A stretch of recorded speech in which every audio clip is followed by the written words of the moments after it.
అనుకుంటున్నావు? ఇంకా దానికి ఎక్కువ దొరికితే తెచ్చి నీ హెరిటేజ్ దుకాణంలో పెట్టి అమ్ముకున్నావు అనుకుంటున్నావా? విశ్వసనీయత అంటే ఇచ్చిన మాట మీద నిలబడడం, మాట తప్పకుండా నడవడం, ప్రజలకు ఏ వాగ్దానం ఇస్తామో వాగ్దానాన్ని తూచా తప్పకుండా చేయడం, దాన్ని విశ్వసనీయత అంటే అది నువ్వు కోల్పోయావు.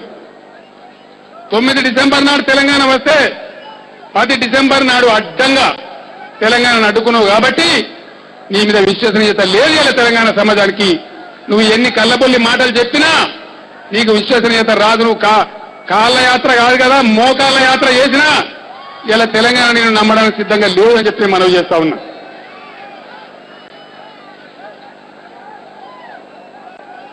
ఇక రాజన్న రాజ్యం, ఇది మనం చూడలేదా? రాజన్న రాజ్యం మెల్లగా మెల్లగా మెల్లగా బాబు తొయకండి, మెల్ల కూర్చోండి. మీరు కూర్చుంటే బెస్ట్. ఎక్కడో అక్కడ కూర్చుంటే ఇబ్బంది ఉండదా? కూర్చోండి దయచేసి. అక్కడున్న వాలంటీర్ వెళ్ళకని దెబ్బ జరిగిందా? లేదు కదా, జాగ్రత్త. కూర్చో. రాజన్న రాజ్యం మనం చూడలేదా? పోతిరెడ్డిపాడు పొక్కను పెద్దగా చేసి నల్లగొండకు నీళ్లు దోసుకుపోయిన దొంగ, నల్లగొండ నీళ్లు, మహబూబ్ నగర్ నీళ్లు రాయలసీమకు దోసుకుపోయిన దొంగ వైఎస్ రాజశేఖర రెడ్డి. చూడలే రాజన్న రాజ్యంలో 600 మంది తుపాకీ పోలీసులను పెట్టి పులిచింతల తెలంగాణ ఆకాంక్షకు వ్యతిరేకంగా పులిచింతల కట్టింది రాజశేఖర రెడ్డి కాదా? తెలంగాణ భూములు ముంచడానికి ప్రయత్నం చేసింది రాజశేఖర రెడ్డి కాదా? మనం వద్దు అంటే 600 మంది సాయుధ పోలీసులను పెట్టి పులిచింతల కట్టింది రాజశేఖర రెడ్డి కాదు. పోలవరం, పోతిరెడ్డిపాడు, పులిచింతల రాజన్న రాజ్యం యొక్క ఫలితాలే. ఒక్క మాట అడుగుతున్న నల్గొండ సోదరులారా, దయచేసి ఆలోచన చేయండి. రాజశేఖర రెడ్డి మొదలుపెట్టినటువంటి పోతిరెడ్డిపాడు అగమేఘాల మీద 2-3 నెలల కంప్లీట్ ఎట్లయితుంది? 45 ఏళ్ల కింద మొదలుపెట్టిన మన ఎస్ఎల్బీసీ ఎందుకు ఇయ్యాలంటే కూడా ముందర పడది? 40 ఏళ్ల కింద మొదలుపెట్టిన ఎస్ఎల్బీసీ అక్కడనే పన్నది. ఇది రాజన్న రాజ్యం పుణ్యం కాదు. వాళ్ళ పోతిరెడ్డిపాడు అవుతుంది ఎట్లా? మన ఎస్ఎల్బీసీ పండుకొని ఉంటుంది ఎట్లా? ఈ రాజ్యాలేనా మనకు కావాల్సింది? ఈ రాజ్యాల కోసమేనా మనం పాకులాడాల్సింది? మన నీళ్లు కొట్టి, మన నిధులు కొట్టి, మన ఉద్యోగాలు కొట్టి అన్ని విధాలను నాశనం చేసిన రాజ్యం రాజన్న రాజ్యంలో మనం చూడలే. 10,000 మంది రైతులు ఆత్మహత్యలు చేసుకున్నారు. సుమారు 500 మంది చేనేత కార్మికులు, మరమగ్గాల కార్మికులు ఆత్మహత్యలు చేసుకున్నారు. ఇది రాజన్న రాజ్యం ఫలితమే కాదు. ఇదంతా మనం ఆలోచించాల్సిన అవసరం ఉంది. ఆగమాగం కావద్దు. ఎవరో వచ్చి ఏదో చెయ్యూపేదో గోల్మాలు దింపితే పిట్టకథలు చెప్తే ఆగమాగం కావద్దు. నేను ఒక్క మాట మీకు మనవి చేస్తా ఉన్నా. ఇలా పెన్షన్ల పేరు మీద మోచేతికి బెల్లం పెట్టి నాకిచ్చి మనను గోల్మాలు దింపే ప్రయత్నం జరుగుతూ ఉంది. వాళ్ళ నోటికి మొక్కాలిగా. చంద్రబాబు నాయుడు అడ్డగోలుగా చెప్తున్నాను, ఇష్టమే. ఎందుకంటే నాకు గెలిచేది లేదు, చచ్చేది లేదు. గెలిచేది ఉంటేనేమో చెప్తాను కొన్ని వ్యాలు ఉంటుంది, కానీ నువ్వు వచ్చేది ఉన్నదా? ముఖ్యమంత్రి అయ్యేది ఉన్నదా? ఒక వీలునామా కథ ఉన్నది. ఒక ఆయన వకీల్ని పిలిపించి మా కుటుంబీకుల పేరు మీద వీలునామా రాయన్నాడు. నా భార్య పేరు మీద ఒక 70 ఎకరాలు మామిడి తోట రాయి, నా కొడుకు పేరు మీద ఒక 100 ఎకరాలు నిమ్మ తోట రాయి, నా బిడ్డకు ఒక 10 లక్షల రూపాయలు రాయి అంటే ఆ వకీలు అర్థం కాక అడిగిందట. మరి ఇవన్నీ ఉన్నాయా నీ దగ్గర? మరి రాస్తున్నాం, వివరాలు కూడా చెప్పాలి కదా వీలునామాలా. ఆ మామిడి తోట అన్నది, నిమ్మ తోట అన్నది, 10 లక్షల రూపాయలు అన్నది ఇప్పుడు లేవుగానే అది వరకు సంపాదిస్తానన్నాడు. ఇప్పుడు చంద్రబాబు నాయుడు చెప్పేది కూడా గట్టే ఉన్నది.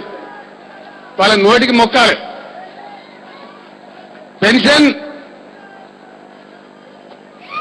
500 ఇస్తాము అని జగన్ పార్టీ వాళ్ళు ప్రకటించారు. లేదు నేను 100 పెంచి 600 ఇస్తానని చంద్రబాబు నాయుడు ప్రకటించాడు. అంటే వాళ్ళు చిప్పలేస్తే మనం తీసుకునే బిచ్చగాలమా? చంద్రబాబు నాయుడుకు రాజశేఖర రెడ్డికి ఇయ్యేస్తుంది పెన్షన్, కానీ మనకి ఇయ్యరాదా? నేను ఇలా సూర్యాపేట సమరపేట నుంచి అనౌన్స్ చేస్తా ఉన్నా. మనకు నిధులు ఎక్కువ ఉన్నాయి, మనకు సర్ప్లస్ బడ్జెట్ ఉంటుంది. వృద్ధాప్య పెన్షన్లు, వితంతు పెన్షన్లు రేపు తెలంగాణ రాజ్యంలో రూపాయలు ఇచ్చుకుంటే మనం మనవి చేస్తామని ప్రకటిస్తా ఉన్నా. వికలాంగ సోదరులు ఎప్పటి నుంచో అడుగుతున్నారు. వికలాంగ సోదరులు కూడా నేను మనవి చేస్తా ఉన్నా, ఈ రాజన్న రాజ్యం చంద్రన్న రాజ్యం కాదు, ఖచ్చితంగా వికలాంగులకు కూడా 1500 రూపాయల పెన్షన్ ఇచ్చి తీర్థం తెలంగాణ రాష్ట్రంలో చెప్పి కూడా నేను మనవి చేస్తా ఉన్నా. మనకు చేత కాదా? వాళ్ళు చెయ్యాలి, మనం చూడన్నా. ఈ దీనికే మనం గోల్మాల్ కావన్నా? దయచేసి ఆలోచించమని మొత్తం తెలంగాణ సమాజాన్ని సూర్యాపేట వేదిక నుంచి నేను కోరుతా ఉన్నా. జలయజ్ఞం అన్నాడు రాజశేఖర రెడ్డి, దాన్ని మొత్తం ధనయజ్ఞం చేసేసిండు. ఆ విషయాలన్నీ కూడా మీకు తెలుసు, పేపర్లలో వచ్చినాయి, టీవీలలో వచ్చినాయి, చర్చలు జరిగినాయి, మీరందరూ కూడా విన్నారు. జలయజ్ఞం పేరిట జరిగింది ఆంధ్రాకు నిలువే ప్రాజెక్టుల కంప్లీట్ అనేవి, కానీ ప్రాణహిత చేవేళ జరుగుతుందా? మా ఎస్ఎల్బీసీ ముందర పడ్డదా? మా నెట్టెంపాడు ముందర పడ్డదా? మా కల్వకుర్తి లిఫ్ట్ ఇరిగేషన్ ముందర పడ్డదా? మరి ఈ రాజ్యం కావన్నా మనకు? ఏది కాలేదు. ఒక్క ప్రాజెక్ట్ అన్న తెలంగాణలో పేరు పెట్టి చెప్పుకుంటానికి ఒక ప్రాజెక్టు పూర్తయి మన కడుపు నిండా నీళ్ళు వచ్చిన దాఖలా ఉందా? దశాబ్దాల తరబడి పెండింగ్ ఉన్నాయి. చంద్రన్న రాజ్యం చూసినాం, రాజన్న రాజ్యం కూడా చూసినాం. 2 రాజ్యాలలో మన బతుకు పెండింగే తప్ప ముందరబడి మనకు కడుపు నిండా నీళ్ళు వచ్చింది, యోగ్యుడు 1,00,000 ఎకరాలకు వచ్చింది అని చెప్పుకునేటువంటి పరిస్థితి ఎక్కడ కూడా రాలేదు తెలంగాణలో. గా రాజ్యాలు మనకు కావన్నా? వక్ఫ్ ఆస్తుల అమ్మకం, మన నిజాం సర్కారు ఆనాడు జాగీర్దారులు బ్రహ్మాండంగా మనకు లక్షల కోట్ల రూపాయల ఆస్తి వక్ఫ్ భూములు ఇచ్చారు. అవి ముస్లిం సోదరుల యొక్క సంక్షేమానికి ఉపయోగపడాలి. కానీ వాటి ఎట్లా అమ్ముకున్నాడు రాజన్న రాజ్యం? లగడపాటి రాజగోపాల్కు హైదరాబాద్ సిటీ పక్కన కోట్ల రూపాయల విలువ చేసే భూమిని, 1000 కోట్ల రూపాయల విలువ చేసే భూమిని Lagadapati Rajagopal real estate business చేసుకోవడానికి అమ్ముకున్నాడు రాజశేఖర రెడ్డి. ఒక ఆంధ్ర ఆయన అమ్ముతాడు, ఇంకో ఆంధ్ర ఆయన కొంటాడు. కేసు చేసినాం, హైకోర్టు పోయినాం, ఇప్పుడు కూడా ఇంకా న్యాయస్థానంలో పెండింగ్ ఉన్నది. మన వక్ఫ్ భూములు గుంజుకొని మన వక్ఫ్ భూములు గద్దల్లా దానికపోయేటువంటి రాజన్న రాజ్యం కావన్నా మనకు? తెలంగాణ ఆస్తులు అమ్ముకున్న రాజ్యాలు కావన్నా మనకు? దయచేసి ప్రజలు ఆలోచించాలని చెప్పి నేను కోరుతా ఉన్నా. ఇంకా చెప్పుదామంటే కూడా బాధ అవుతుంది కొన్ని సందర్భాలలో. ఎంత ఘోరం రాజన్న రాజ్యంలో జరగలే. కొడుకేమో ఓబులాపురం గనులు రాసిచ్చిండు, ఐరనూరు గనులు.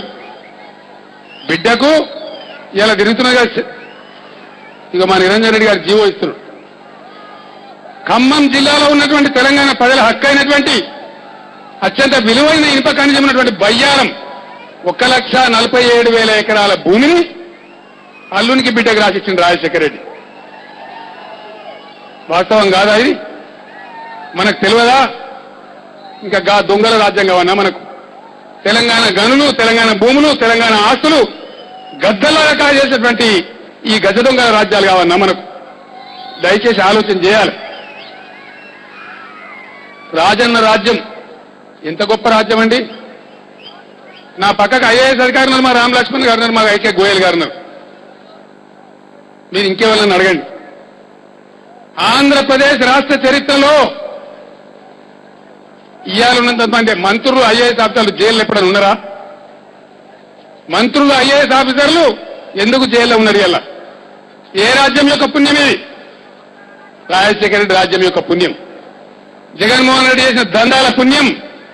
ఇలా మొత్తం ఐఏఎస్ అధికారుల గౌరవం పోయే విధంగా వాళ్ళందరూ ఇలా జైలు ఉండే దుస్థితి ఏ రాజ్యంలో వచ్చింది? మంత్రులు జైల్లో ఉన్న సంఘటనలు గతంలో చూసినామా? మంత్రులు, ఐఏఎస్ అధికారులు జైళ్లలో ఉంటారు. ఇలా రాజన్న రాజ్యం ఫలితం. గా రాజ్యం కావన్నా మనకు? గా రాజ్యాన్ని ఆహ్వానిద్దామా? దయచేసి ప్రజలు ఆలోచించాలని చెప్పి నేను కోరుతా ఉన్నా.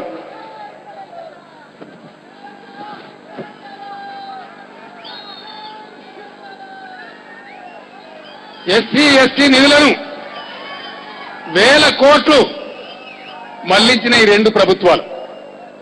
చంద్రన్న రాజ్యం మళ్లించింది, రాజన్న రాజ్యం కూడా మళ్లించింది. ఎస్సీ, ఎస్టీ నిధులను ఇతరుల కైకరి చేసి మన దళితుల నోట మట్టి కొట్టినటువంటి రాజ్యాలు కావన్నా మనకు? ఆలోచించమని చెప్పి నేను ప్రజలను కోరుతా ఉన్నా. ఇన్ని రకాలుగా అవమానపరిచినండి రాజశేఖర రెడ్డి. మాట మాట్లాడితే నేను తెలంగాణకు అడ్డం కాదు, నిలువు కాదు, తెలంగాణ అంటే 100 కోట్ల మంది భారతీయులను అడగాలి. 100 కోట్ల మంది భారతీయులను అడగాలనా? భారతదేశానికి స్వతంత్రం ఇచ్చిన లండన్లో అడిగినరా, బ్రిటిష్లో అడిగినరా ప్రజల అభిప్రాయాన్ని? ఇంత కారడ్డం మాట్లాడి ఈటల రాజేందర్ సమయ సందర్భాలలో కొన్ని ఓడొచ్చు, కొన్ని గెలవచ్చు. ఈటల రాజేందర్ను పట్టుకొని నీ తల ఎక్కడ పెట్టుకుంటావు రాజేంద్ర అని చెప్పి శాసనసభలో ఎగతాళి చేసిండు. ఈ రాజ్యం కావన్నా మనకు? దయచేసి ఆలోచించమని చెప్పి నేను కోరుతా ఉన్నా. ఇలా విజయమ్మ చెప్తుంది, జగన్ బాబు వస్తాడు, పోలవరం కడతాడు. జగన్ బాబు వస్తాడు, ఎస్ఎల్బీసీ కడతాడని అయితే అన్నది. జగన్ బాబు వస్తాడు, పోలవరం కడతాడు. పోలవరం కట్టి మన భద్రాద్రి రాముని కూడా ముంచేటువంటి జగన్ రాజ్యం కావన్నా మనకు? రాజన్న రాజ్యం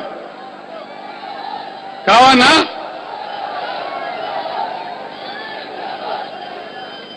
విజయం వద్దాయా బాబు? ఎవరు ఇక్కడ అరిస్తే ఇచ్చిన తాదా బాబు? లాస్ట్కి చెప్పుకుందాం అనుకున్నాం కదా, నినాదాలు దయచేసి మీరు డిస్టర్బ్ చేయకండి. విజయమ్మ చేస్తున్న సభలలో వైఎస్ రాజశేఖర రెడ్డి గారికి అన్ని ప్రాంతాలు సమానమని. సమానమా?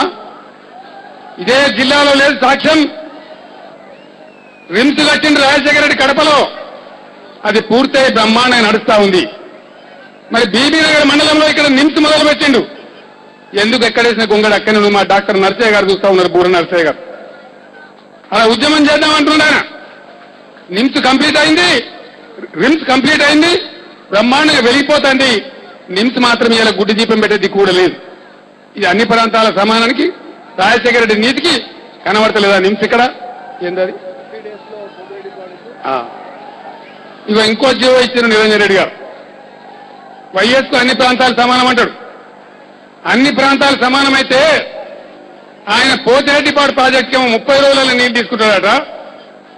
నల్గొండ జిల్లాకు నీళ్ళు వచ్చే ఎస్ఎల్బీకి బీసీకి మాత్రం మనం 90 రోజులలో తీసుకోవాలన్నట్టు. నీకు 30 రోజులు ఉన్నప్పుడు మరి మాకు 30 రోజులు ఉండాలి కదా. ఇది మీ అన్ని ప్రాంతాల సమానమా? ఇది దీన్ని మేము నమ్మన్నా? ఇవన్నీ మాకు తెలివయా? మేము వెంటేలమా? ఇవన్నీ వేసుకొని చరిత్ర పెట్టుకొని ఇలా రాజన్న రాజ్యం, చంద్రన్న రాజ్యం, నీకు చాక్లెట్ ఇస్తాము, నీకు చింతకాయ ఇస్తాము, నీకు మామిడికాయ ఇస్తాము, నీ మోసేదికి బెల్లం పెడతాము, నాకుండ్రి తీయకుంటుంది, మాకు కూర్చుండ్రి ఓటు. ఇలా రాజ్యాలు కావన్నా మనకు? ఈ మోసేటి బెల్లాలకు మోసపోదామా మనం? ఆలోచించమని చెప్పి నేను కోరుతా ఉన్నా. తెలంగాణ యూనివర్సిటీ మొదలుపెట్టింది రాజశేఖర రెడ్డి, కడపల యోగి వేమన యూనివర్సిటీ మొదలుపెట్టింది. అది కంప్లీట్ అయి దేదీప్యమానంగా వెలిగిపోతున్నది. తెలంగాణ యూనివర్సిటీ ఎక్కడేసిన గొంగడు అట్లా అన్నట్టున్నది. ఇది మీ అన్ని ప్రాంతాల సమదృష్టికి ఇది నిదర్శనమా? రాజశేఖర రెడ్డికి అన్ని ప్రాంతాలు సమానమే అయితే, అన్ని ప్రాంతాల ప్రేమ ఉంటే, ఆంధ్ర రాయలసీమలని కంప్లీట్ అయితే ఎట్లా, మాయాన్ని పెండింగ్ ఉంటే ఎట్లా? దీనికి ఏం సమాధానం చెప్తారు? మనం కూడా ఈరోజు ఆలోచించుకోవాల్సిన అవసరం ఉంది. ఫ్లోరైడ్ బాధ. నేను ఈ జిల్లాలో తిరిగిన 7 రోజులు ఇక్కడనే మకామేసి జిల్లాలో మారుమూల ప్రాంతాలను తిరిగి బ్రహ్మాండమైన సీడీలు తీసి ఆ బాధనంతా చెప్పినాం. దయచేసి నల్గొండ బిడ్డలు ఒకటే ఆలోచన చేయాలి. నేను ఇంకో మాట మీకు మనవి చేస్తా ఉన్నా, ఇది చాలా సీరియస్ విషయం. వాళ్లకు రాజకీయ ఆరాటం, మనది బతుకు తెరువు పోరాటం. ఫ్లోరైడ్ ఏమైంది జిల్లాలో? WHO చెప్పింది, వరల్డ్ హెల్త్ ఆర్గనైజేషన్. నేను చెప్తున్న కథ కాదు, కేసీఆర్ చెప్తున్న కథ కాదు. ఈ జిల్లాలో ఏమైందంటే బోర్లు ఏసీ ఆ ఫ్లోరైడ్ నీళ్ళని తీసి పంటల కోసం పొలాలకు పెట్టింది. ఇలా నల్లగొండ భూములు మొత్తం ఈ జిల్లాలో కంప్లీట్ ఫ్లోరైడ్ విషయంతో నిండిపోయి ఉన్నాయి. దానిలో వేసిన పంటలు తింటే కూడా ఇలా నల్గొండ జిల్లా ప్రజలకు ఫ్లోరైసిస్ బీమారు వస్తా ఉంది. WHO ఏం చెప్పిందంటే, ఇట్లే నిర్లక్ష్యం చేస్తే, ఈ సమస్యను ఇట్లే వదిలేస్తే నల్లగొండ జిల్లా నో మ్యాన్ జోన్ అవుతుంది, ప్రజల నివాస యోగ్యం కాకుండా పోతుంది అని WHO ప్రపంచ ఆరోగ్య సంస్థ పరిశోధన చేసి చేసినటువంటి విషయం. మరి దీనికి పరిష్కారం ఏందని వాళ్ళు అంటే వాళ్ళు చెప్పిన ఒకటే మాట, నల్లగొండ జిల్లాకు సర్ఫేస్ వాటర్ రావాలి, కాలువల ద్వారా ప్రాజెక్టుల నీళ్లు రావాలి. అదొక్కటే ఈ సమస్యకు పరిష్కారం. లేకపోతే ఈ జిల్లా మనుషులు నియోజించడానికి వీలు లేకుండా తయారైపోతుందని కూడా ప్రపంచ ఆరోగ్య సంస్థ చెప్పింది. తెలంగాణ రాజ్యం తెచ్చుకొని డంకా బజాయించి మన ప్రాజెక్టు మనం కట్టుకొని కృష్ణలో మన వాటా మనం మలుపుకొని